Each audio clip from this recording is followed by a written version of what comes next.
You arrive at the airport anticipating a pleasant flight. After all, you've paid more for that extra legroom, or a comfy window seat, or a business class. That's when you find out you've been downgraded. How come? And if you can get downgraded, is the opposite possible too? Then what other secrets do airlines hide? Experts claim downgrades do happen, and rather frequently at that. The reasons vary. The airplane can get unexpectedly swapped for a smaller one because of some technical issues. Or a passenger can miss their connection because of a flight delay.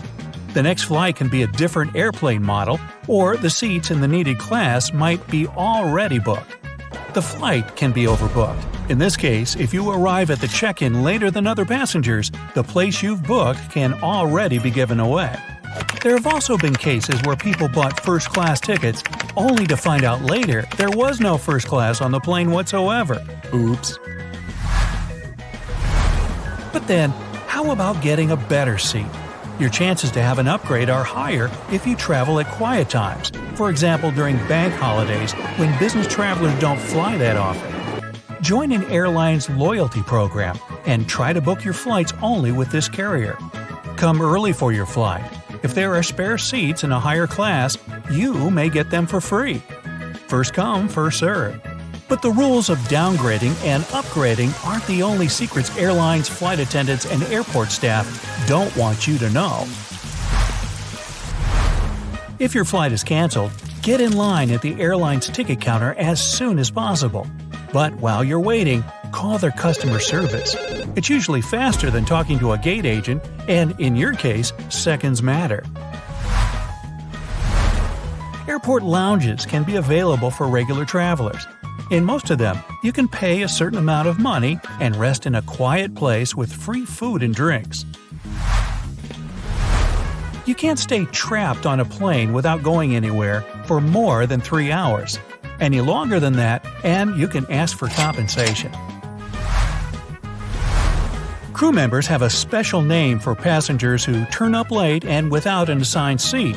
It's spinners. Such passengers keep flapping around trying to find an unoccupied place or figure out which overhead bin has a bit of space for their bag.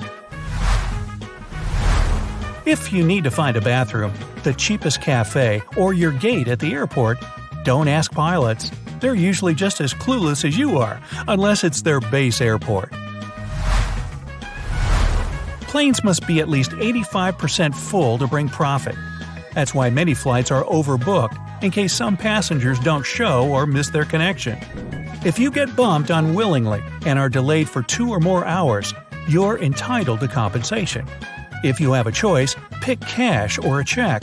Vouchers tend to have expiration and blackout dates. Flight attendants dislike delays as much as you do. They're only paid for flight hours, not for the time spent on the ground. Air companies offer cabin crews a small expense allowance for every hour they spend at the airport, but that's pretty much it. Buying group tickets is likely to cost you more than getting several single ones. Let's say you need 5 tickets, but there are only 3 discounted ones left. Instead of snatching 3 cheaper ones and buying 2 at full price, you'd have to pay for 5 regular price tickets. For domestic flights, the cheapest days to fly are Tuesdays, Wednesdays, and Saturdays. If it's an international flight, opt for weekdays. Plus, wait for a Tuesday, Wednesday, or Thursday to buy tickets at the lowest price. Despite what you might have seen in action movies, an ordinary person will never manage to land a commercial airplane. Contrary to popular belief, there's no cargo compartment underneath the plane, no extra layers filled with suitcases, bags, and pet carriers. Even if there are some accessible alcoves under the cockpit or cabin, they're too tiny for a person to move without having to crouch. Airplanes only get cleaned once a month or every 6 weeks. But when this time comes, an aircraft is usually taken to the hangar, and the whole cleaning process lasts for more than 8 hours. Each of those dings you hear during the flight has its own meaning. For example, a high-low sound informs flight attendants their colleagues need them in another part of the cabin.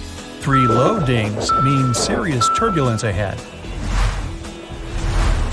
Duty-free stores aren't always cheaper than retail ones. What's more, goods are sometimes delivered to duty-free from regular city stores. So do not alarm passengers. Pilots and cabin crew often replace the word turbulence with a more neutral air pocket. Flight attendants assess you when you're boarding the plane. If you look strong enough and are wearing comfortable clothes, they'll remember it to ask you for help in case of an emergency. Don't worry if you notice airplane wings flex. They're designed to be flexible. If they were stiff, they would break as soon as the airplane came across the slightest turbulence.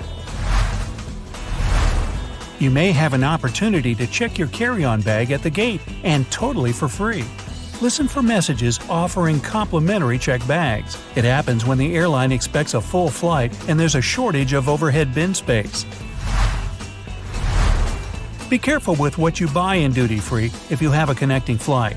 Some airports won't allow you to carry liquids over 3.4 ounces through your layover destination, even if they're from a duty-free store and in a sealed bag. You can ask for an extra portion if you still feel hungry after the meal on the plane. If you're nice and polite, and the food is available, you'll get it. Most airlines get rid of the leftovers after the flight anyway. Planes never fly in straight lines. All routes have to pass not far from airports so that pilots have enough time to reach one if there's a forced landing. Weather conditions can also affect the trajectory. Airport taxis can charge you twice the actual price of the ride. It's always better to use an online taxi app or rent a car. If you don't have these options, make sure to find out the rate in advance. Airplane headphones are reusable, even though the bag you get is sealed. Foam covers get changed, and earphones are handed out to the next plane load of passengers. What surprises flight attendants most is passengers getting off the plane and leaving some or all of their stuff behind. You'll feel safer and happier in an airplane with a wider entrance and brighter lighting. You might even believe your food tastes better and your seat is wider. When a security agent is having a pleasant conversation with you, they might be checking your behavior right at that moment. They know how to make sure you aren't planning anything suspicious. When pilots fly as passengers, they ignore turbulence but pay attention to unusual smells. They know which scents can indicate problems with the engine or fuel storage systems. You can find free water at most airports. Just remember to bring along an empty plastic bottle. The chances are you'll see either a water refill station or at least a water fountain. The dirtiest places on any plane are the seatbelts, headrests, tray tables, and seat pockets. If your captain announces they're finishing some paperwork, it means they're busy revising the flight itinerary or waiting for the ground staff to prepare the flight logbook. That's a journal that contains the official record of a journey. You'll be the first to grab your suitcase at the baggage carousel if you check it later than other passengers. Bags that are loaded the last are typically the first to get to the baggage claim area. Some planes, especially those flying long distances, have secret bedrooms for crew members who need to catch some shut-eye. These bedrooms, called crew rest compartments, are located either at the back of the plane or behind the cockpit. Such a compartment can have up to 10 beds where flight attendants can have rest.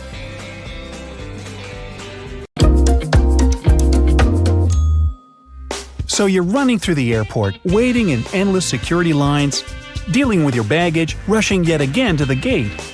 If only you had arrived 2 hours early, right? Not necessarily. And airports know that, along with lots of other secrets they're not telling you. But hey, I will. 1. Airport agents might be watching you all the way from the security check to your gate. Some hubs have facial recognition scanners that can easily track you. They're equipped with special software that compares passengers' faces with their IDs. 2. Airports make lounges look like something luxurious and unavailable for regular travelers. And so many people fall for this image. In reality, one of your credit cards is likely to provide you with the convenience of resting in an airport lounge. Just pop in and ask. Who knows? You might find yourself waiting for your flight in a calm place with free food and drinks. 3. Beware of airport taxis. They can charge you twice the actual price of the ride. If the situation allows, use online taxi apps to order a car. If you can't, then make sure to find out the rate in advance. By the way, if you pre-order a taxi, always ask about the charging policy on delays. Otherwise, you might be in for a very unpleasant surprise. 4. Buying bottled water at the airport can easily make you bankrupt. There's one thing every traveler should know. There is free water at most hubs. Just bring an empty water bottle through the security check and find a water refill station. They're usually near the restrooms. If you can't find one, there must be at least a water fountain. 5. You'll find the most comfortable seats next to the airport shopping area, and that's for a reason. This is how retailers lure you into their stores. Imagine sitting there looking at shop windows. You're bound to notice something you really need. 6. You may have the opportunity to check your carry-on luggage for free at the gate. Be attentive and listen for messages announcing that a full flight is expected. That usually means there will be a shortage of overhead bin space, and the airline will offer complimentary checked bags. 7. The cheapest days to fly are Tuesdays and Thursdays. And if, for some reason, you want to buy the most expensive ticket, opt for a Friday, Saturday, or Sunday. And no wonder with everyone moving around on the weekend. If you can afford flexible dates, look for midweek options. 8. If you're sneaky enough and understand the airport logistics, you can be the first one to get your checked bag upon arrival. All you need to do is to check it later than the other passengers. Bags that are loaded last usually appear first on the baggage carousel. 9. Even though duty-free shops have a reputation for being cheaper than stores in the city, it's not always true. For example, sweets, beverages, and perfumes are likely to cost more at the airport. And be careful with what you buy in a duty-free shop if you have a connecting flight. Some airports don't allow you to carry liquids over 3.4 ounces through your layover destination, even if they're from duty-free and in sealed bags. 10. Even if your flight doesn't offer a hot meal or snacks, it might still be cheaper to eat on board than at the airport, especially if you have the airline's credit card. In this case, you can get up to a 25% discount on drinks and food you buy in the air. 11. Airports and airlines manipulate estimated arrival times. When your pilot announces the total flying time, it often differs from the arrival time you saw when you were booking the flight. It's easy to explain. The arrival time includes some wiggle room for potential small delays, taxiing from the runway, and so on. 12. Arriving at the airport 2 hours before your flight isn't really necessary. Of course, there are ginormous, hectic transportation hubs where even 2 hours might not be enough. But in most cases, this airport recommendation is just an ingenious plan to make you spend more money on shopping, eating, and drinking. After you pass all the security checks and passport control, you have the golden hour ahead. That's 60 minutes during which you're most likely to open your wallet to buy a coffee and sandwich, get a book to read, or even spend a hefty sum on a new perfume. 13. A celebrity chef restaurant at the airport might not be as good as it would be if you visited the real thing. Not chefs themselves, but special restaurant companies are responsible for airport outlets. One of the reasons is extremely strict security that surrounds airport deliveries, including food. You may still have a nice meal, but it won't be the same. 14. A nice conversation with a security agent might not be what it seems. It's not that they don't find you fascinating, but getting all chatty could be a special technique that checks your behavior. It's their way to make sure you aren't a suspicious character. 15. Airports could be selling your lost luggage right now. Wait, I'm not saying there's no chance for you to get back your suitcase that ended up in a different destination. But just as likely, you might not see it again. Then an airport has all the rights to sell your misplaced belongings at an auction. Most hubs hold an annual lost luggage sale.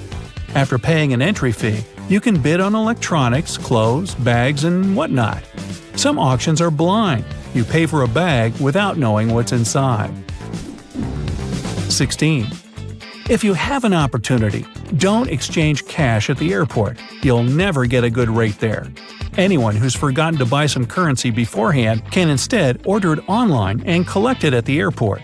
Some services only need several hours' notice for such an order. Or it might be even better to use an ATM to withdraw some cash at your final destination. 17. Some airports have shortcuts, but few people know about them. It's a good idea to research the airport map before your flight and look for all available routes. It'll come in handy when you're rushing to the furthest terminal. By the way, in the biggest airports, the distance from check-in to departure can be more than half a mile long. 18. A medical study found the connection between living near an airport and an increased risk of heart problems. Surprisingly, it's the result of noise pollution. Apparently, if you're exposed to high noise levels, especially at night, you're more likely to have high blood pressure. 19. Another problem with airports is bad air quality. All those road machines and heavy air traffic result in all kinds of nasty chemicals getting into the air you breathe. For example, the air over the busiest airports regularly breaches the limits for nitrogen dioxide pollutants. 20. If you have a long layover but are unwilling to spend it shuffling from one store to another, you could have a better option. Many airports have places for a quiet retreat, for example, yoga studios, or even gyms with swimming pools. But they're typically hidden away, otherwise they'll get packed with travelers. Look for such places away from busy terminals, where most passengers won't find them. Usually only frequent flyers take advantage of these spots. If you're lucky, you might even find a private bedroom at a reasonable price. Hey, if you learned something new today, then give the video a like and share it with a friend. And here are some other videos I think you'll enjoy. Just click to the left or right, and remember, stay on the bright side of life. Now, flight attendants are trained to notice some pretty important things about each passenger once they board the plane. Curious about what these are? Well, first and foremost, flight attendants are all about safety. So if you're following the rules and paying attention during the safety demo, you're already off to a great start in their book. But don't worry, they're not just looking for rule followers. They also want to make sure you're comfortable and have everything you need to enjoy your flight. One thing they notice right away is how much luggage you're carrying. If you're struggling to lift a heavy bag into the overhead bin, they'll probably step in and help you out. And if you're one of those people who insists on bringing a massive carry-on that barely fits in the bin, they might discreetly check to make sure you're not breaking any weight or size limits. Speaking of luggage, flight attendants can tell a lot about you from your suitcase. If it's covered in stickers from exotic locations, they might assume you're a seasoned traveler who knows their way around an airport. But if it's a beat-up old bag with duct tape holding it together, they might wonder if you're a first-time flyer or just someone who doesn't care much about appearances. Of course, one of the most important things flight attendants notice about you is how you treat them and your fellow passengers. If you're friendly, polite, and respectful, they'll go out of their way to make your flight as pleasant as possible. But if you're rude, demanding, and throw a tantrum when things don't go your way, they might not be as eager to help you out. And then some. They'll always take a sneak peek at what's on your feet, too. It's not because they're all secretly obsessed with shoes, it's actually for your safety. They check out your sneakers to see if you can quickly and easily run in case of an emergency. If you're planning to board a flight, you might want to think twice before rocking those high heels, unless you want to hear an emergency command to kick them off. Speaking of emergencies, flight attendants also like to look at whether you're a fit person or not. They do this just in case they need some physical assistance in the event of some bad, unwanted thing happening. And hey, if you happen to be a doctor, don't be shy about letting the crew know. You might just be a lifesaver. Now, let's talk about food and drinks, my favorite topic. Flight attendants are always happy to serve you, but they also notice what you order. If you ask for something that's not on the menu or request a complicated custom drink, they might raise an eyebrow. But if you order something simple and easy to prepare, like a glass of water or a bag of pretzels, they'll be more than happy to oblige.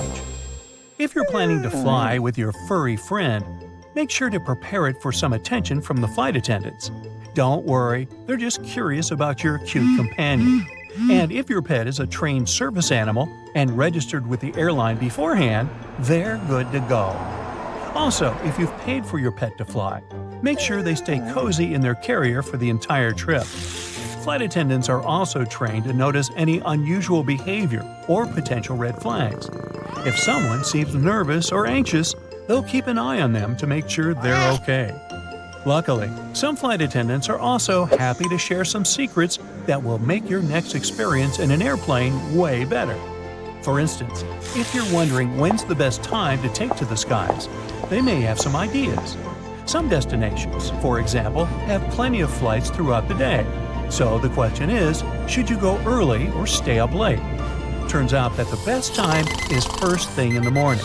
But shh, don't tell anyone, or they might steal all the morning flights. The reasoning is pretty sound, though.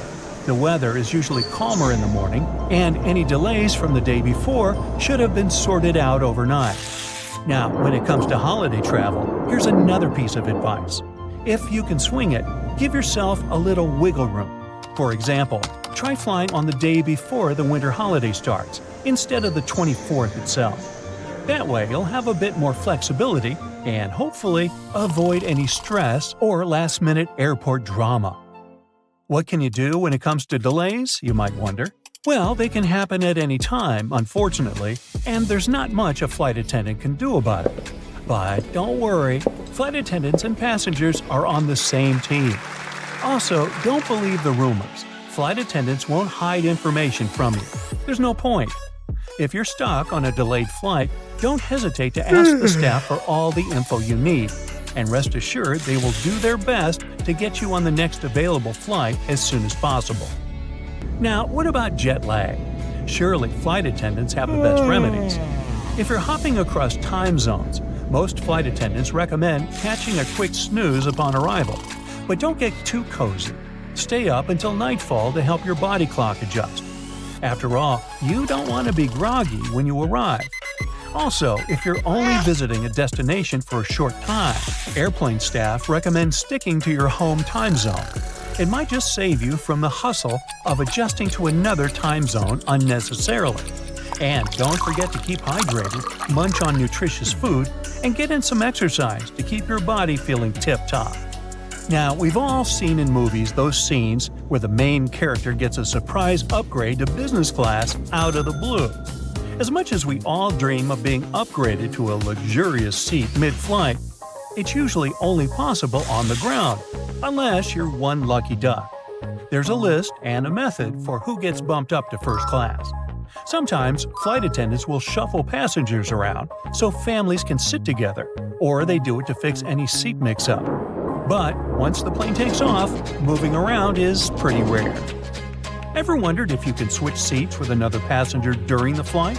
The answer is yes, you can.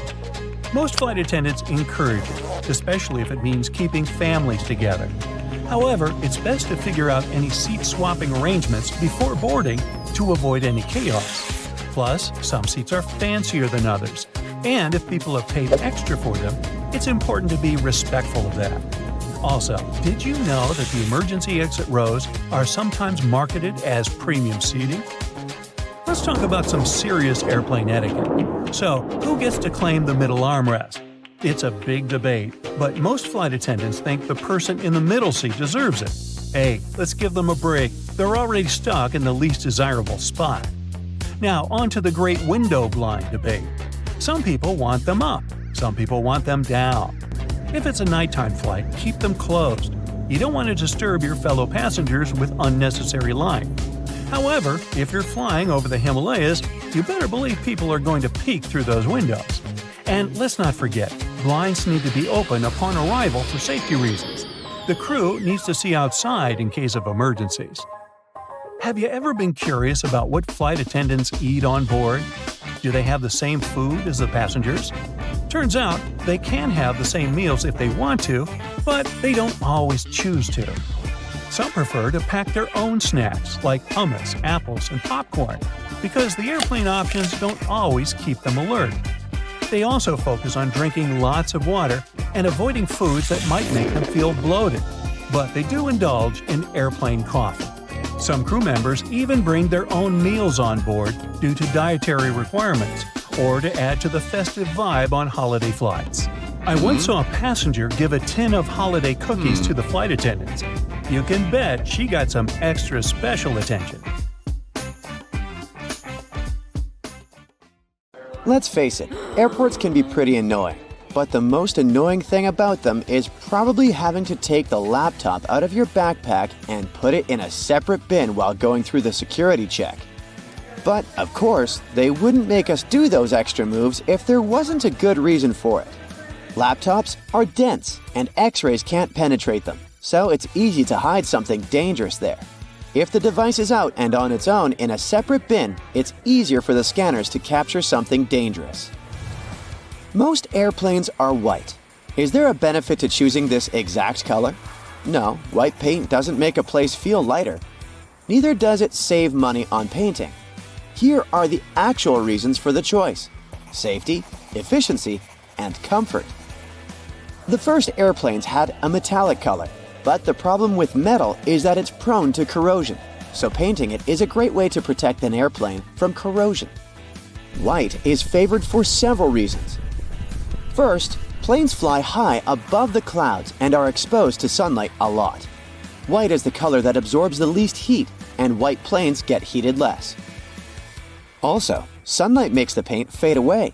A colorful airplane will have its paint fade very fast and will require repainting. And repainting is costly, so painting aircraft white is a more lasting choice. Also, any damage is more easily noticed on a white surface. So that's one more point for the white color. We always board from the left side of the plane, every single time, no exceptions. For some reason, the right side just doesn't seem to be an option. Yes, that's done on purpose. First, the captain usually sits on the left. This way, it's easier for the pilot to align the plane with the terminal jet bridge. Also, aircraft are fueled and loaded with baggage on the right side.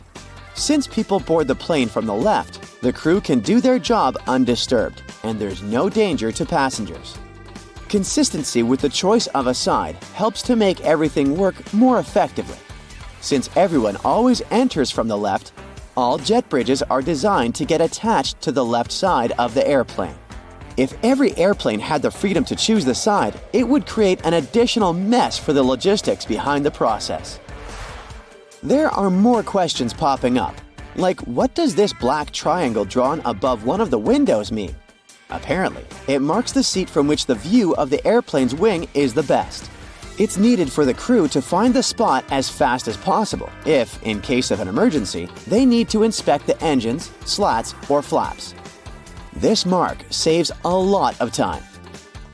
Next, the rows aren't well aligned with the windows. This is business. Originally, all planes are designed with rows and windows lining up perfectly. But when an airline buys a jet, they add some additional seats, squeezing them closer together. This way, they have more seats, which means more passengers, so they can sell more tickets. But you get less space for your legs and might miss out on a window. Also, all windows have rounded corners, and this is done for safety reasons. There used to be planes with squared windows, but those caused crashes because such windows couldn't withstand high-altitude pressures. At high altitudes, external atmospheric pressure is lower than the pressure inside the cabin. So, there's a big difference in pressure inside and outside the airplane, and this creates stress. Without windows, this stress flows smoothly through the material. A squared window becomes an obstacle, and the flow of stress needs to change direction. The pressure builds up in the corners, leading to cracks. As a result, such windows break. Oval windows allow the stress to flow more smoothly without disrupting them too much and preventing stress concentration. So, oval windows are safer. The glass used in production is stretched acrylic glass, and there are 3 separate panes of it. This is done as a security measure in case there is a breach. This way, at least one pane will remain intact at all times. Have you ever noticed those small holes in the windows? The tiny hole is actually only in the pane that's in the middle. Its task is to regulate the huge pressure difference inside and outside the cabin. This way, the outer pane can handle the load. If the outer pane breaks, the middle one, even though there's a hole in it, will be able to keep the window intact. Also, that hole prevents the windows from fogging up. Now, let's say you want to relax and watch a movie. Luckily, there's a pair of headphones. But they're weird. They have a 2-pronged plug. No, this is not some kind of advanced technology. This is a witty move to prevent theft. If you can't use them anywhere else but on the airplane, no one will have the urge to snatch them away. Outside the airplane, they're basically useless. And then they bring food. There are people who love airplane food and people who aren't very fond of it. But most will agree that food does taste different in the air. Turns out, it's actually a thing. Low air pressure, lack of humidity, and background noise that we have at high altitudes change the functioning of our taste buds. They become less sensitive to sweet and salty foods, so airlines have to use more seasoning. Have you ever wondered what would happen if someone opened an airplane door accidentally? This wouldn't end well. It would be very dangerous to say the least. More specifically, soon there would be a lack of oxygen in the cabin. But gladly, no one can open that door accidentally. The pressure difference between inside and outside makes it almost impossible. It would take some immense strength to open it. The doors are designed to open on their own in case of an emergency. Speaking of safety, during takeoff and landing, the crew dims the light in the cabin. This is done for a good reason. This way, in case of emergency, you will see everything more clearly. Your eyes will get used to the darkness, and you'll have an easier time evacuating. Now, about pilots. They always wear those cool sunglasses, but the purpose is not to look cooler. They're used to protect the eyes. Throughout their career, pilots have to take care of their vision, but the problem is that it's not an easy task when you're a pilot. The damaging solar radiation that our sun emits is filtered out by the Earth's atmosphere, so the sunlight isn't very damaging to you if you spend most of your time on the ground. But it's different up in the sky. There's less air there, and the brightness is way higher. And with every 1,000 feet of elevation, the solar radiation is around 5% stronger. On average, aircraft fly at an altitude of 35,000 feet. This means that the amount of UV radiation is 175% greater than on the ground. This is very damaging to any person's vision. The large amount of time pilots spend in the air makes them vulnerable to different eye problems. And having eye problems can cost a pilot their career. So, wearing sunglasses is a crucial thing for them, and these sunglasses must be of the best quality. They should minimize the impact of sunlight and withstand UV rays, providing 100% protection for the eyes. Also, they can't be polarized, since polarization can mess with the perception of the cockpit displays. They should provide the best clarity, decrease eye fatigue, and minimize color deformation, so that pilots can see just like they would without their sunglasses on. Who doesn't want to cut down on flight tickets when they're planning a trip? Here are some useful tips on how to get the best deals. Some cities like London and New York have more than one airport, so consider flying through alternate airports. Some of these airports are too far away from the city center. That's why tickets will be cheaper on the flights that land there. I tried this one myself. Well, I landed at a place that looked like a cargo airport, but hey, there was a bus from there to the city center. Pros, the ticket was cheap. Cons, I spent an extra hour on the road to get to the center. What's the prime day to book a ticket? That's a heated debate. Apparently, Tuesdays are better for booking a flight. More specifically, ticket fees at around 1:30 p.m. can be the cheapest. So, if you have plans to buy tickets for your dream vacation, go for a hunt on this specific day and time. There are great websites where you can compare flights and catch the cheapest ones, and I'll get to them soon. But don't ignore the official airline websites. Many of them announce private sales for those loyal customers who directly visit their pages. If your agenda allows you to play with your departure time, do that. Traveling on an early hour flight generally equals paying less for tickets. To catch a 6 a.m. flight, you have to get up when most of the people in the city are still enjoying their comfy beds. In the early hours, you might have problems with how to get to the airport. Not all public transport works 24 hours. Another problem would be your cat accidentally turning off your alarm. This is why these flights generally come cheaper. The same principle applies to late-night flights too. People generally don't want to fly after midnight, so prices drop accordingly. Look at the bright side. You have more time to wander around once you get to your destination. Flying with a connection is another way. It's a fairly cheap option, especially on longer haul flights. This method has a downside. Your plans can be changed with one word: delay.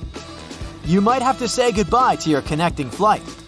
Another thing you can do with connecting flights is to search for flights from the same country. Tourist destinations, megacities, and capitals are generally more expensive. Travel to a smaller city and then depart to your destination.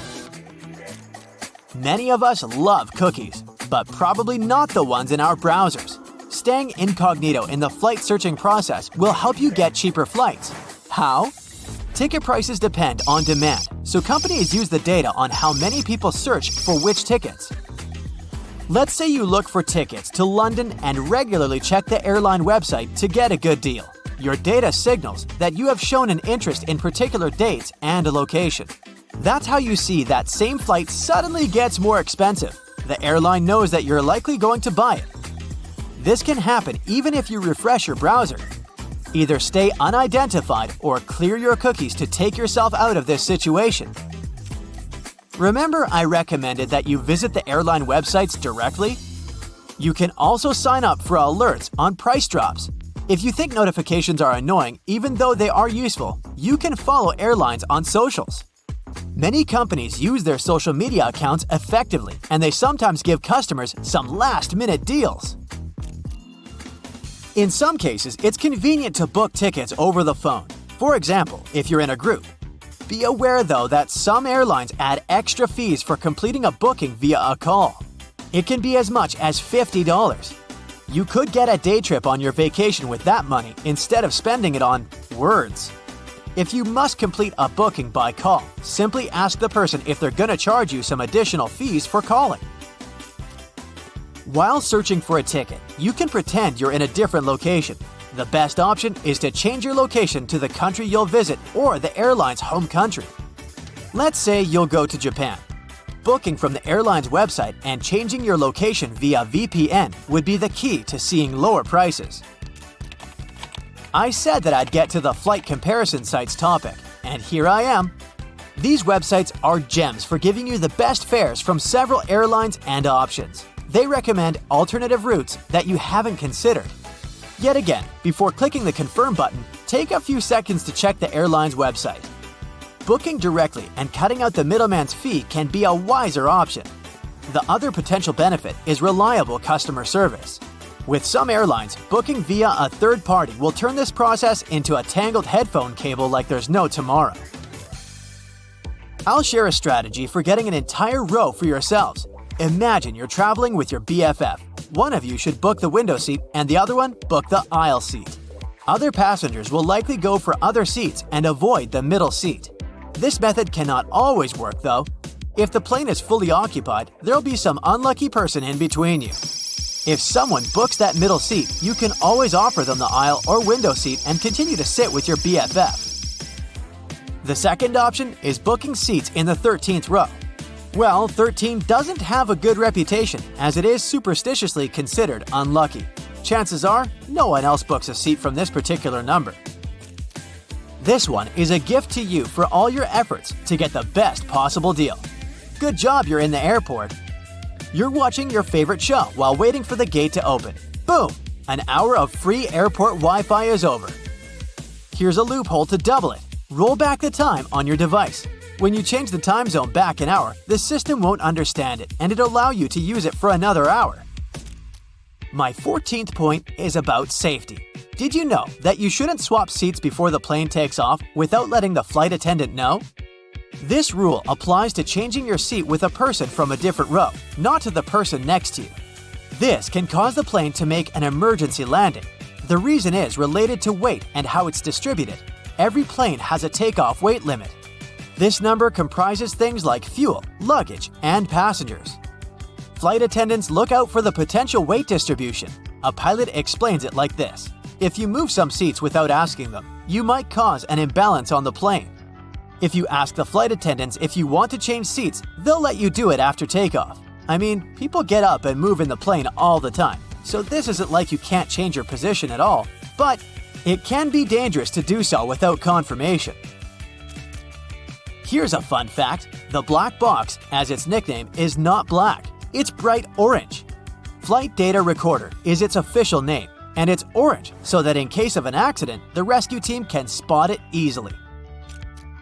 Where do you think is the dirtiest place on the aircraft? Not toilets, not seat holders, it's table trays. There are more. The cozy blankets you ask for from the flight attendants aren't so clean either. According to a report, some airlines wash their blankets only once a month. Now that you know the tricks, you can plan your trip at a perfect price and maybe bring your own blanket to the plane. Sit back and enjoy the flight. Good things come to those who wait. Uh-oh, your airliner is filling up with people, so you hurry, looking for your comfy window seat and hoping to meet some pleasant neighbors, because a 6-hour-long flight to Hawaii with the ability to place your arms and legs as you want is an excellent start to your vacation. You relax into your window seat, already thinking of sunbathing on the beach once you reach your destination. You greet your first neighbor, who takes the aisle seat. You see the flight attendants are about to close the doors. You breathe out and stretch your legs. No more neighbors. Suddenly, the last passenger runs up to your row. It's as if he appeared out of nowhere. He tells you that you have taken his seat. You can't believe it. The flight attendant comes and asks you to vacate his seat. But why? You reserved online the window seat. You have no time to argue as the plane is taking off. So, you move to the middle seat. The guy puts his elbows on the armrests. Your aisle seat neighbor has already occupied the other armrest and put on his earphones. Huh? Seems like you are left without any space for your elbows. Let the silent telepathic fight for the armrests begin. You already know all kinds of middle seat neighbors as you fly frequently. Which one are you? The passenger who occupies both armrests is what we call universal, because he thinks he is the center of the universe, and the window and aisle seat passengers have to stay in their respective corners. He might narrow down the communication to elbow fights. Here, we recommend marking your armrest territory with words, no matter how awkward it might seem. But this doesn't sound like you. The switching passenger is the one who sometimes uses the left-hand armrest and then switches to the right. It's usually peaceful coexistence. Here, the communication remains friendly, with you exchanging smiles as you touch each other by accident. That's already closer to you, but not completely. There's also that shy passenger that uses neither the right nor the left side of the seat. He usually sits straight and awaits his arrival at the destination. He is afraid of any elbow contact with his neighbors, but he doesn't look like you either. The cooperative passenger constantly uses the front half of the armrest and shares the other part with a neighbor. So you know there's a spot for your elbow and your neighbors know theirs. And zero unnecessary contact is guaranteed. Aha! It sounds like you. Now, you place your elbows on both armrests by moving the arms of your neighbors, smiling and indicating that they need to share the joint space. Now, we will reveal the secret about how you got the middle seat. Your airline had to change the plane at the last minute, and an entirely different seating plan puts you into the middle seat. It turns out the flight editor could not keep your window seat anymore, as re-editing the seating plan within a short time is tough. Transporting everybody on board the new aircraft is like working on a puzzle. Another secret when they can assign a middle seat to you is if you get to the airport at the very last moment. If you've made no seat reservation and haven't checked in online, you're more likely to get a middle seat in the row next to the restroom. Or you'll be seated behind the wing and rewarded with extra noise from the engines. But you also have excellent chances to get a surprising upgrade or some extra space seated in the exit row or bulkhead seats. Algorithms drive our world these days, as you know. The secret here is that you need to use the same airline frequently. Then you will accumulate as many flight segments or miles as possible to become a status club member with pleasant privileges. And you will then be called the Gold One. Now, whenever you buy a ticket, your frequent flyer number will activate an algorithm in the reservation system. You'll be able to reserve an extra space seat online and get access to airport lounges. And even when the flight is not fully booked, the computer system will automatically block the middle seat next to yours. And you can enjoy spreading your arms and having no contact with a stranger during the whole flight. It can also come in handy to know how to get an upgrade at the last moment. Airlines regularly oversell seats on flights to maximize revenue and increase load factors. That's why they constantly analyze the number of no-show passengers for a certain time and date using a special software. It costs only $50 to $100 to an airline to upgrade an economy passenger to an empty seat in business or first class. That's why free airline upgrades can often happen. But for you, it's essential, especially if you're on a long flight. You will get your premium experience according to your priority status. It means that if you're on the gold list, you'll be of the highest priority ranking. Then the computer program will show the gate agent that your economy seat is no longer valid. The gate agent will change your seat number from 6A to 1A, and it means you can look forward to getting top service. And you will be the lucky one who gets a fancy drink, filet mignon, and a cozy seat on the more luxurious side of the cabin divider. Now, here's another secret. If you fly solo, you will have upgrades more often given to you rather than groups. If you order a special meal in advance, you will not get a free upgrade, as your meal cannot be upgraded with you. An airline controls the meal numbers and will not serve a special economy meal in business class. But you may as well get the upgrade if you are not a member of the Gold Club. Here's another algorithm that can help you get upgraded already at the check-in. A long-haul aircraft has, let's say, a total of 354 seats. We have 8 first-class seats, 42 business-class seats, and 304 economy-class seats. Now, let's assume there are 4 first-class passengers, 20 business-class passengers, and 330 economy-class passengers. The economy class is oversold by 26 people. Now, who will be the lucky 26 passengers to sit in the front, and when will it be decided? The airline supervisor instructs check-in agents to take notes of the arriving passengers, and they will silently put some of them into the SFU list. It means suitable for an upgrade. You will not notice your probable upgrade at that moment.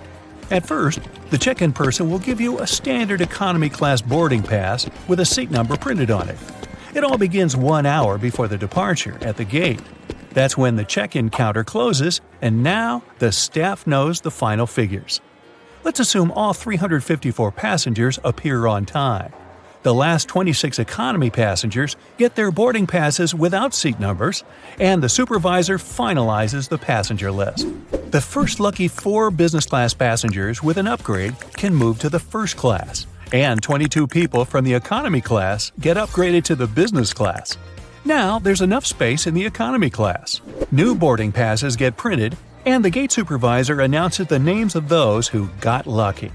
That's why it's good to board late, because upgrades are still being processed up to the very last minute.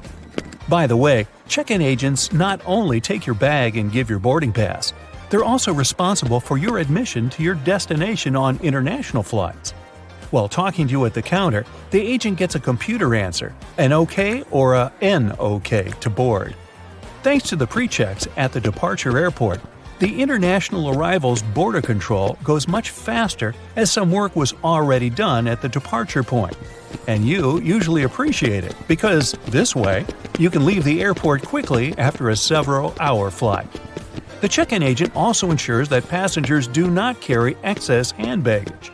While boarding the plane, you're welcomed by a friendly smile and hello from one or two flight attendants.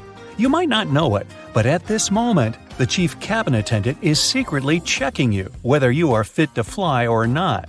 They pay particular attention to possibly aggressive passengers, those that might get removed before the flight. While you're taking your seat on board the plane, flight attendants are spread throughout the cabin. They welcome you and check that you don't stow any hand luggage at the exit or bulkhead row. During the meal service, flight attendants control what you drink and ensure you do not exceed a certain amount. Be careful, flight attendants are watching you, but only to keep you safe. Who doesn't want to cut down on flight tickets when they're planning a trip? Here are some useful tips on how to get the best deals. Some cities like London and New York have more than one airport, so consider flying through alternate airports. Some of these airports are too far away from the city center. That's why tickets will be cheaper on the flights that land there. I tried this one myself. Well, I landed at a place that looked like a cargo airport, but hey, there was a bus from there to the city center. Pros, the ticket was cheap. Cons, I spent an extra hour on the road to get to the center. What's the prime day to book a ticket? That's a heated debate. Apparently, Tuesdays are better for booking a flight. More specifically, ticket fees at around 1:30 p.m. can be the cheapest. So, if you have plans to buy tickets for your dream vacation, go for a hunt on this specific day and time. There are great websites where you can compare flights and catch the cheapest ones, and I'll get to them soon. But don't ignore the official airline websites. Many of them announce private sales for those loyal customers who directly visit their pages. If your agenda allows you to play with your departure time, do that. Traveling on an early-hour flight generally equals paying less for tickets. To catch a 6 a.m. flight, you have to get up when most of the people in the city are still enjoying their comfy beds.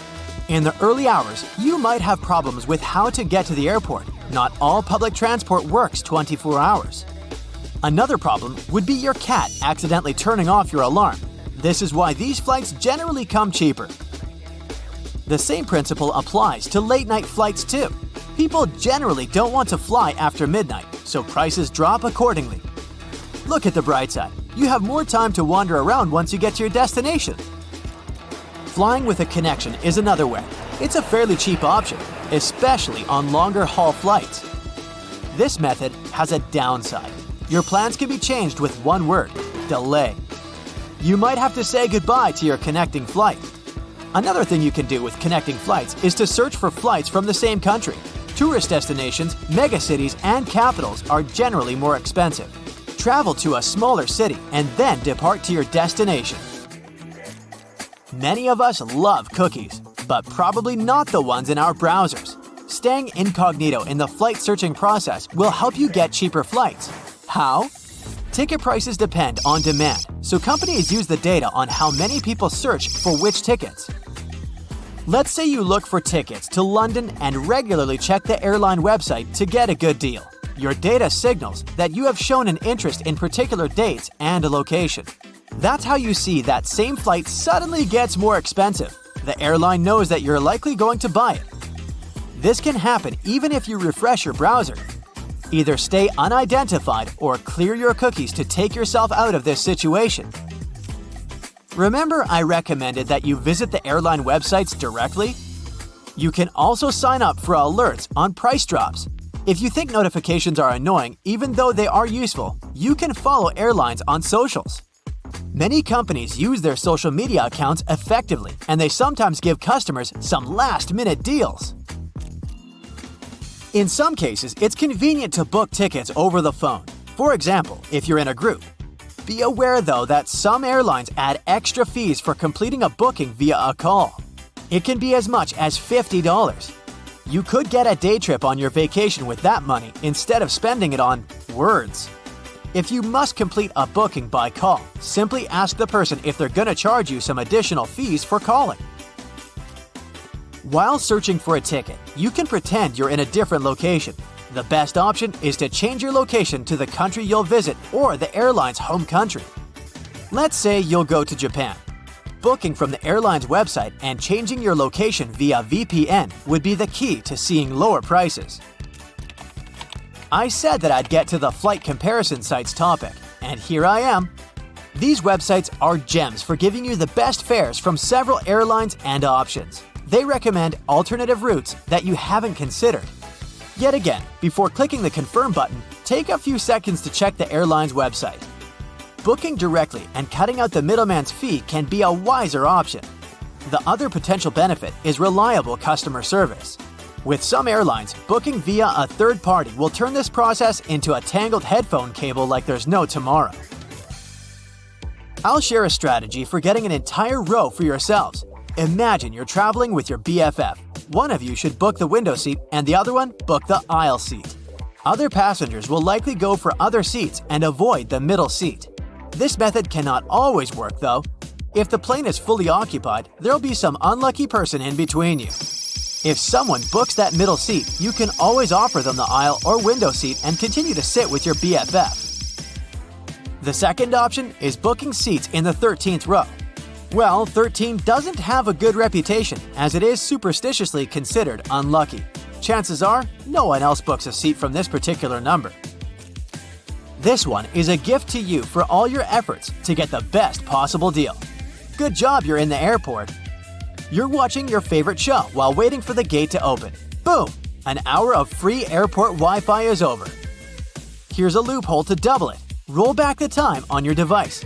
When you change the time zone back an hour, the system won't understand it and it'll allow you to use it for another hour. My 14th point is about safety. Did you know that you shouldn't swap seats before the plane takes off without letting the flight attendant know? This rule applies to changing your seat with a person from a different row, not to the person next to you. This can cause the plane to make an emergency landing. The reason is related to weight and how it's distributed. Every plane has a takeoff weight limit. This number comprises things like fuel, luggage, and passengers. Flight attendants look out for the potential weight distribution. A pilot explains it like this. If you move some seats without asking them, you might cause an imbalance on the plane. If you ask the flight attendants if you want to change seats, they'll let you do it after takeoff. I mean, people get up and move in the plane all the time, so this isn't like you can't change your position at all, but it can be dangerous to do so without confirmation. Here's a fun fact. The black box, as its nickname, is not black. It's bright orange. Flight Data Recorder is its official name, and it's orange so that in case of an accident, the rescue team can spot it easily. Where do you think is the dirtiest place on the aircraft? Not toilets, not seat holders, it's table trays. There are more. The cozy blankets you ask for from the flight attendants aren't so clean either. According to a report, some airlines wash their blankets only once a month. Now that you know the tricks, you can plan your trip at a perfect price and maybe bring your own blanket to the plane. Sit back and enjoy the flight. Good things come to those who wait.